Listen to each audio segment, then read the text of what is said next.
ایمان کے اندر پہلی بات جو ہے وہ یہ ساری ذاتوں سے یقین نکل کر اللہ کی ذات پر یقین آ جائے. کیسے ہوگا؟ دعوت اور قربانی کی فضا میں. آمنت باللہ و ملائکتہ، فرشتوں پر میں ایمان لایا.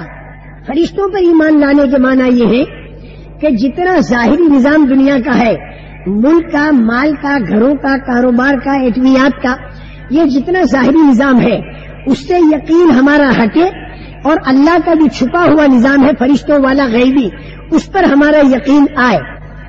ظاہری نظام آدمی کے ہاتھ میں کتنا ہی بڑا ہو، لیکن خدا کا غیبی نظام فرشتوں والا اگر خلاف ہوا تو اسی ظاہری نظام میں زندگی اجڑ جائے گی. اور ظاہری نظام چاہے ہاتھ میں کم ہو لیکن فرشتوں والا غیبی نظام اگر حمایت میں ہے تو زندگی بن جائے گی. نمرود، فرعون، قارون، حامان، ان کے پاس ظاہری نظام تو تھا لیکن خدا کا غیبی نظام ان کے خلاف تھا، تو انجام میں نتیجہ ان کا برا نکلا.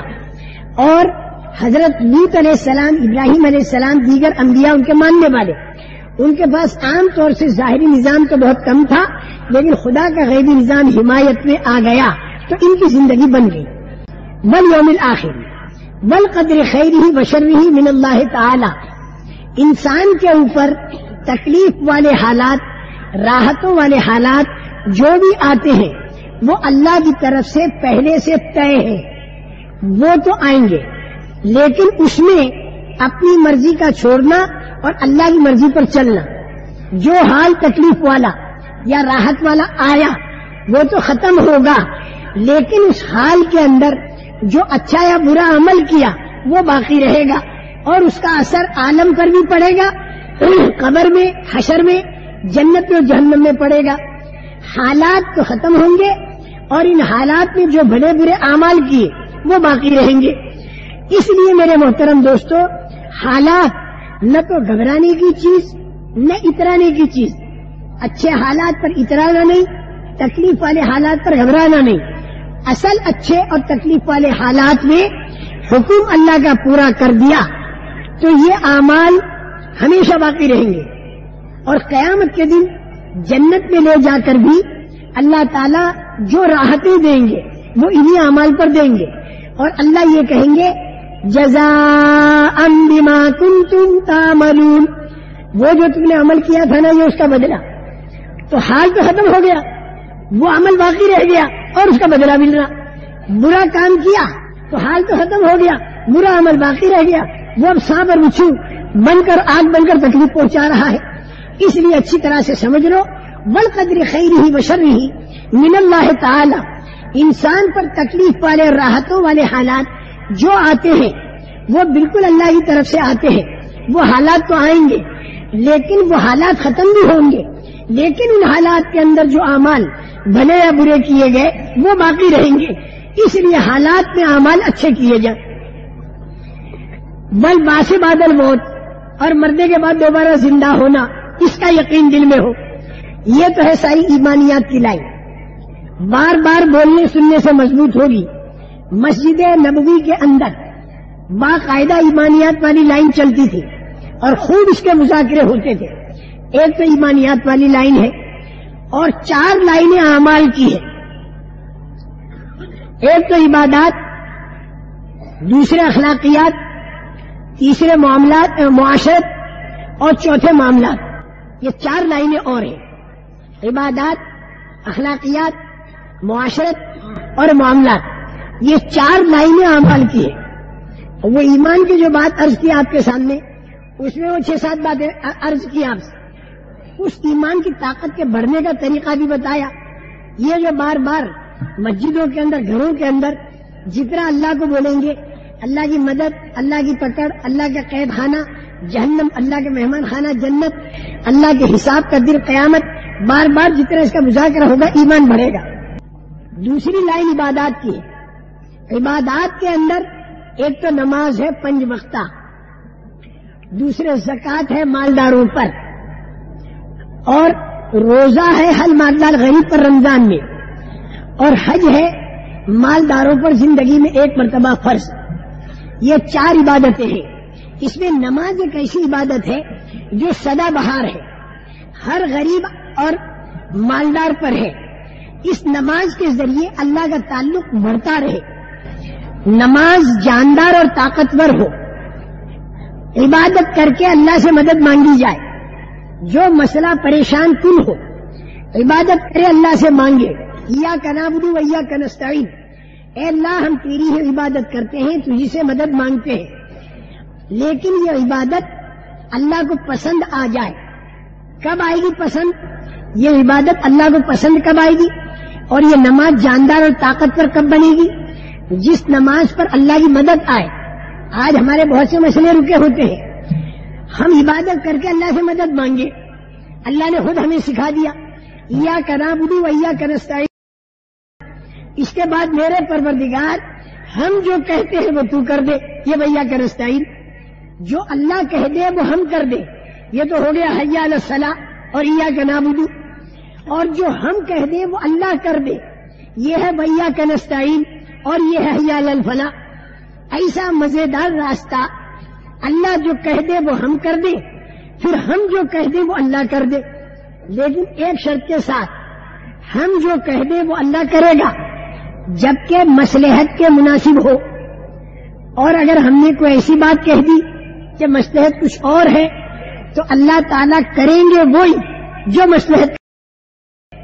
جبکہ ہر عمل میں 5 باتیں ہوں. ایک تو یقین صحیح ہو جس کو ہم ایمان کی طاقت کہتے ہیں.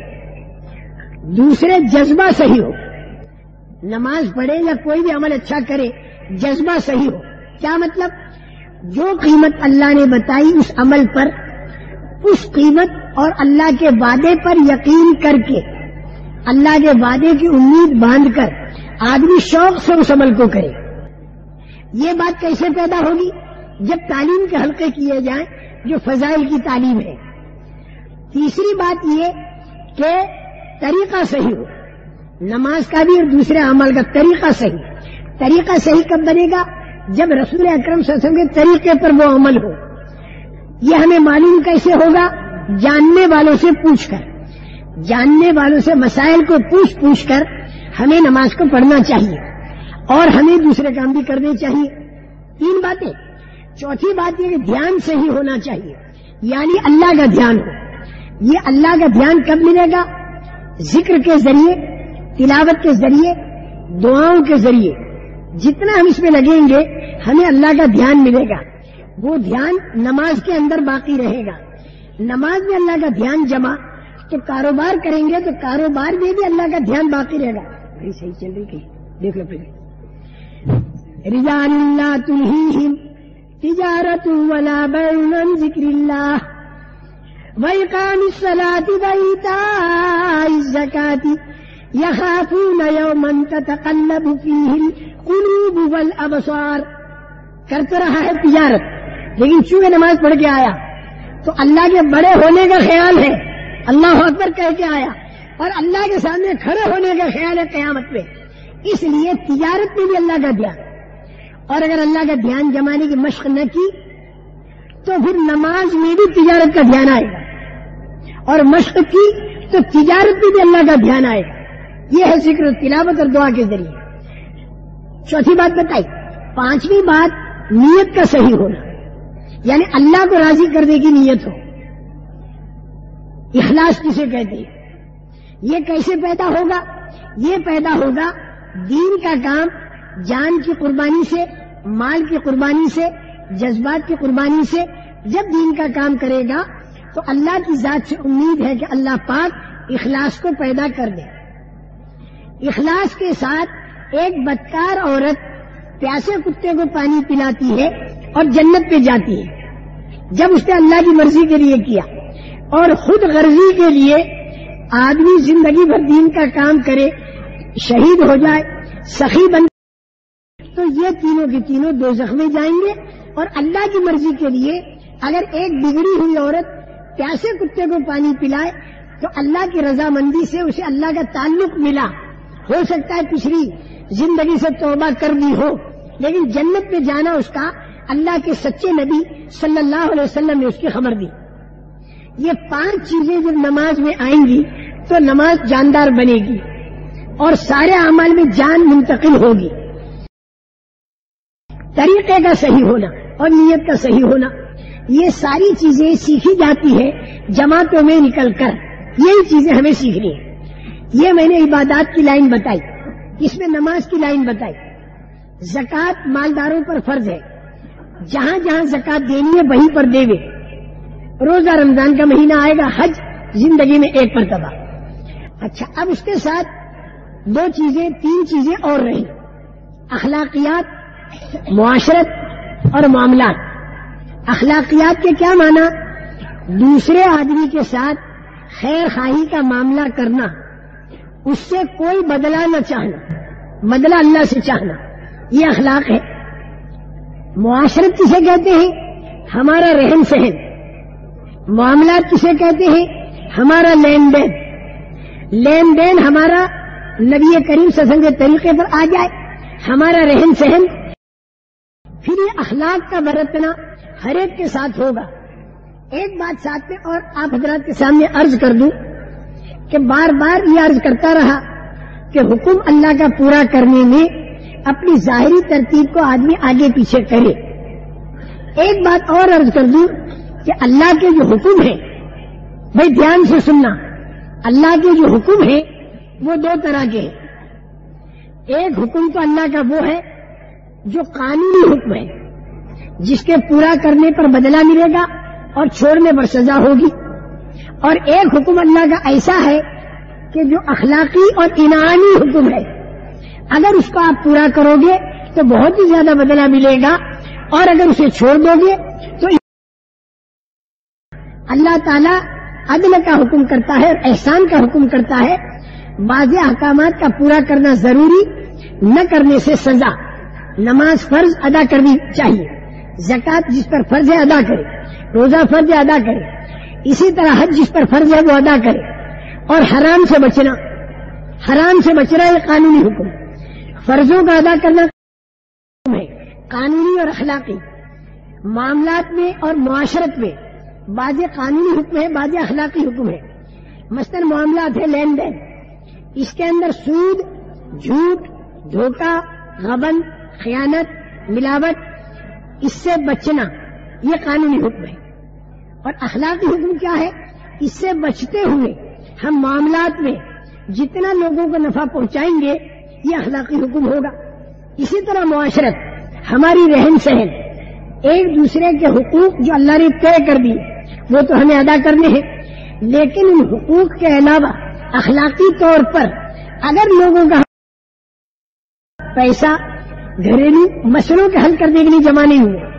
ہم سارے جمع اس لیے ہوئے کہ رسول پاک صلی اللہ علیہ وسلم ایمان اور اعمال والی لائن لا کر صحابہ میں چالو فرما کر ان کی جماعتوں کو چاروں طرف بھیج کر وہ ایمان اعمال والی لائن چالو کرا کر ایک امن و امان قائم کیا اور لوگوں کا تعلق اللہ سے جوڑا.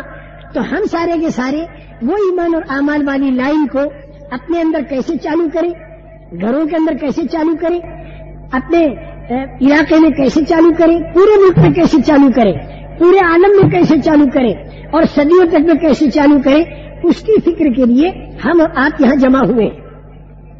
بات کو اچھی طرح سے سمجھ لو. دین جو دنیا میں پھیلے گا اور ایمان جو دنیا میں پھیلے گا، دین جو دنیا میں پھیلے گا وہ پھیلے گا اخلاق کے راستے سے. عبادات کے ذریعے تو ہمارے اندر اخلاق کی طاقت پیدا ہوگی، عبادات کے اندر طاقت ایمان کے ذریعے پیدا ہوگی، لیکن اخلاق کے ذریعے پوری دنیا میں دین پھیلے گا. اخلاق ہماری دنیا والوں کے سامنے آئیں گے. ہماری عبادات تو عام طور سے چھپی رہتی ہے. نماز ہماری مسجدوں میں، روزہ ہمارا پیٹ میں، زکوٰۃ ہماری صرف مسلمانوں میں، حج ہمارا ایسی جگہ کہ جہاں دوسروں کا داخلہ منع، عبادتیں تو اکثر و بیشتر ہماری چھپی ہوئی. حکم ہم اللہ کے پورا کرنے کے ساتھ ہم اخلاقی لائن پر بھی چلے تو یہ اخلاقیات والی اور یہ ان کا خدا سے تعلق جوڑنے کے لیے کارآمد بنے گی. رہن سہن کی لائن اور معاملات کی لائن میں اخلاق ہو.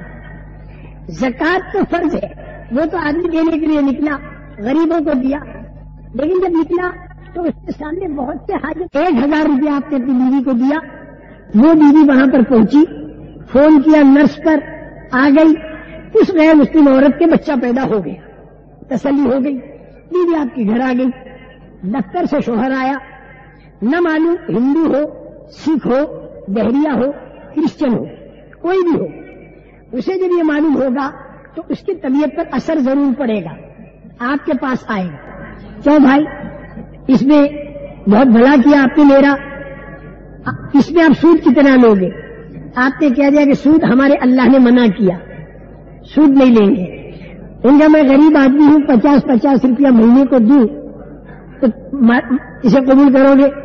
آپ نے کہا کہ نہیں، یہ 1000 روپیہ میں نے لینے کی نیت سے نہیں کیا ہے، میں نے تمہیں دے دیا۔ سوچ میں پڑے گا، وہ سمجھدار آدمی ہو، مفت میں دے دیا کیا؟ آپ کہو گے نہیں، مفت میں نہیں دے دیا، یہ 1000 تم سے نہیں لوں گا، اس کا بدلہ میں اللہ سے لوں گا، اور اللہ میرے کو جنت میں جا کے اس کا بدلہ دے گا، بہت زیادہ دے گا۔ جنت کے سننے کو وہ تیار ہوگا، اللہ کو سننے کو وہ تیار ہوگا، آپ کے ان اخلاق سے جو آپ نے اس کے ساتھ برتے۔